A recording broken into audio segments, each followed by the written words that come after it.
waraanni bilisummaa Oromoo woboon zoonii baha aanaa mi'eessoo fi zoonii lixa aanaa Infilloo keessatti waraana diinaa kan jedhuun humnoota mootummaa Abiyyi Ahmad hedduu du'aa fi madoon adabee jiraachuu beeksisee jira.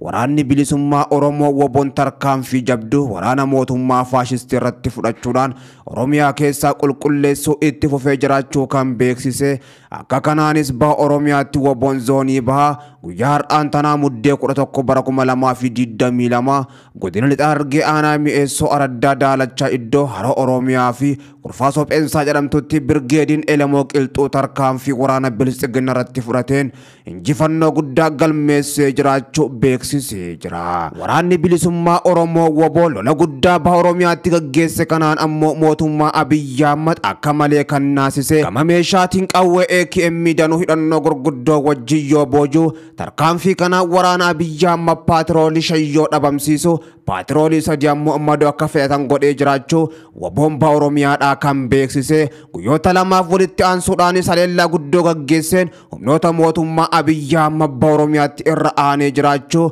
waraanni bilisummaa Oromoo baha beeksisee jira. Waraanni bilisummaa Oromoodhaa woboon zoonii lixaatis Wallagga aanaa Infilloo ganda Doollaa kan fageenya magaalaa aanaa Meegii irraa ammoo kiiloomeetira 5 fagaattu irratti waraana mootummaa Abiyyi Ahmad hedduu isaanii wal gurmeessuun ummata buqqisaa turan haleeluudhaan hedduu barbadeesse injifannoo boonsaa galmeessee jiraachuu woboon lixa biiftuutis beeksisee jira. Woboon jiddu galeessa Oromiyaa dabalatee gama kaanii lixaa fi akkasuma baha Oromiyaattis tarkaanfii jajjabduu fudhachaa jiraachuu kan beeksise. Humnoota diinaatii fi weerartoota Oromiyaati kan jedhuun waraana mootummaa Abiyyi Ahmad akka baala mukaatti harcaasaa jiraachuus beeksisee jira. Lolli guddaan guyyaa har'aan tana Oromiyaa bakkeewwan garagaraatti waraana bilisummaa Oromootii fi humnoota mootummaa Abiyyi Ahmadiin bobbaafaman finxaaleeyyii Amaara dabalatee Oromiyaa bakkeewwan garagaraatti gaggeeffamaa kan oole. Waraanni bilisummaa Oromoo woboon diina Oromoo fi Oromiyaati kan jedhuun humnoota kanneen guyyaa har'aan tana tarkaanfii laaleessaa gubbatti fudhateen akka gaariitti adabee jiraachuus beeksisee jira.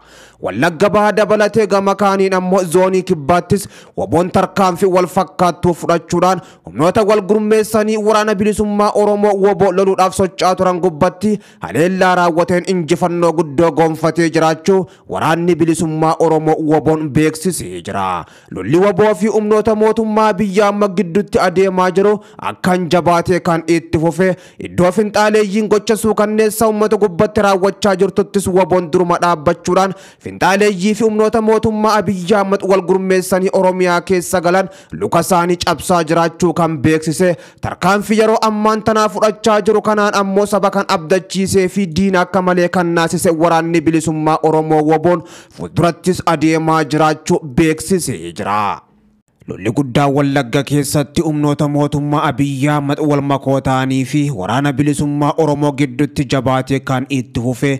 Waraanni bilisummaa Oromoo woboon guyyaa har'aan tanaa diiramarraa jalqabee Gudayyaa Bilaa keessatti lola guddaa yeroo ammaan tana gaggeessaa jiruun injifannoo guddoo gonfatee jiraachuu beeksisee jira. Wallagga keessaa guutumattuu humni poolisii addaa Oromiyaa fi poolisiin idileedhaa akka ba'uu qaban mootummaan naannoo Amaaraa kaleessa kan gaafate guyyaa har'aan tana mootummaan naannoo Oromiyaa hojiitti galuudhaan humnoota isaa Wallagga keessaa baasaa jiraachuun kan himame ammoo raayyaa ittisa biyyattiitii fi fannoo dabalatee lolli guddaan waraana bilisummaa Oromoo woboodhaa wajjin gaggeeffamaa jiraachuun kan himame. Waraanni bilisummaa Oromoo woboon Gudayyaa Bilaa keessatti humnoota kanneen rukutaa akka jiruu fi ijoolleen Oromoodhaa haleellaa diirama kana jalqabaniin injifannoo guddoos argatanii akka jirantu himamee jira. Waraanni bilisummaa Oromoo woboon Wallagga lixaa fi Wallagga baha dabalatee akkasuma jiddu galeessa Oromiyaadhaa Shaggar lixaatii fi bakkoota garagaraattis tarkaanfii laaleessaa fudhataa kan jiru humnoota mootummaa Abiyyi Ahmad wal makoo ta'an raayyaa ittisa biyyattii dabalatee akkasuma poolisii federaalaatii fi gama kaaniin humnoota adda hammata koo fi Wallagga baha Gudayyaa Bilaa keessatti ammoo fannoo dabalatee raayyaa ittisa biyyattiitii fi finxaaleeyyii Amaaraa haleelee jiraachuun himamee jira. lolumnoota mootummaatii fi waraana bilisummaa Oromoo gidduutti adeemaa jiru dhaabbachuu qaba jechuudhaan yeroo garagaraatti paartiileen siyaasaa Oromoodhaa waamicha gochaa kan turan ammoo lolichi daran kuutuu jabaachuudhaan humnoota mootummaatii fi hidhattoota waraana bilisummaa Oromoo gidduutti jabaatee kan itti fufe Wallagga keessaa guutumatti humni addaa Oromiyaa akka bu'u mootummaan naannoo Amaaraa kan gaafate waraana bilisummaa Oromoo woboo dura dhaabbachuu waan dadhabeef jechuudhaanis himamaa jira.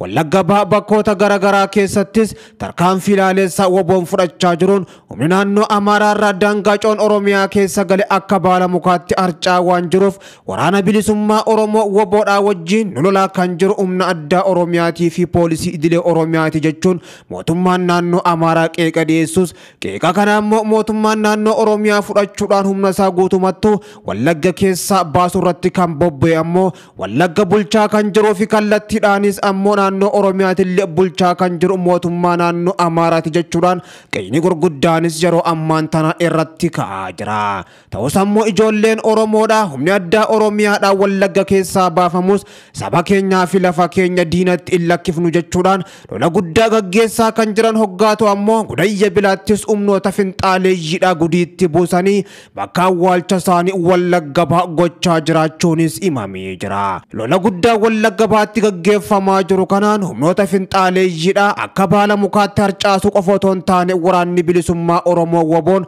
hidhannoo gurguddoos irraa gonfatee akka jirutu himamee jira. Ajajoonni fannoos lola kana keessatti akka booji'amanii fi kanneen daangaa Oromiyaa caanii qabeenya uummata Oromoodhaa barbadeessaa akkasuma Oromoota qulqulluu ajjeesaa morma muran guyyaa har'aan tana waan hojii isaanii akka argatanis himamee jira. Dubbiimaan waraana bilisummaa Oromoo Odaa Tarbiidhaa sirna Abiyyi Ahmadiif diinni guddaan Oromiyaa fi uummata Oromooti kan jaan sirnicha akkuma Hayila Sillaasee aangoo giddu galeessatti ammoo xiyyeeffatee biyya bulchuu barbaada. Sangochuudhaaf ammoo dura Oromiyaa diigee uummata Oromoo addaan qooduun dirqama isaati. Kanaaf fannoo akka daangaa keenya kaaba weeraruuf hayyameef kanaaf ammoo kan Finfinnee Shawaa Oromiyaa keessaa baasuudhaaf master pilaanii haara hojiirra oolchaa kan jiraniif kan jedhan Odaa Tarbiidhaa. Kanaaf lola jibbinsaa facaasuun Oromoon gosaan akka wal lolu gochuuf yaalanii tokkummaan dhaabbannee roorroo kana yoo qolanne malee Oromiyaan hin haftu kan jaan dubbiimaan waraana bilisummaa Oromoo Odaa Tarbiidhaa.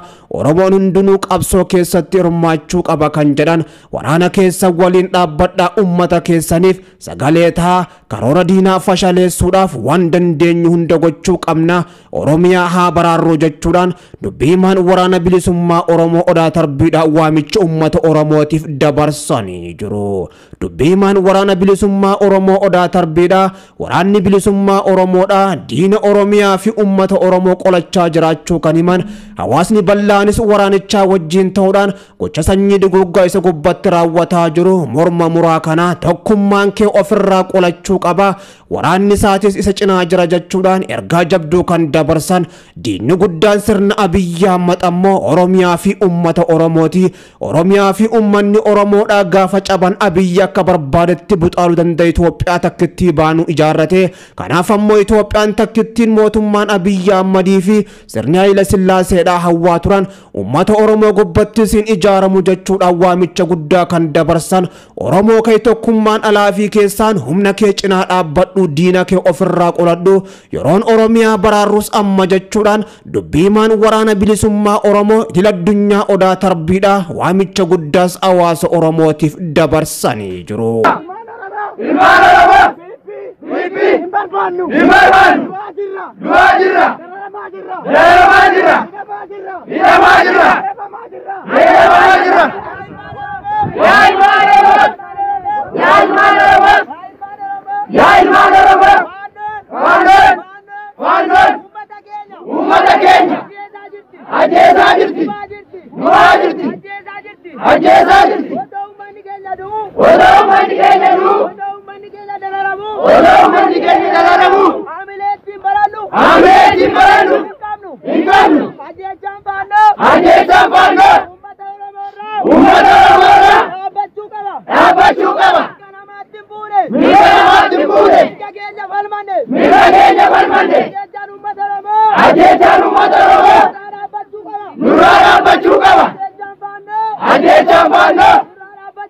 Nurara Bachugaba.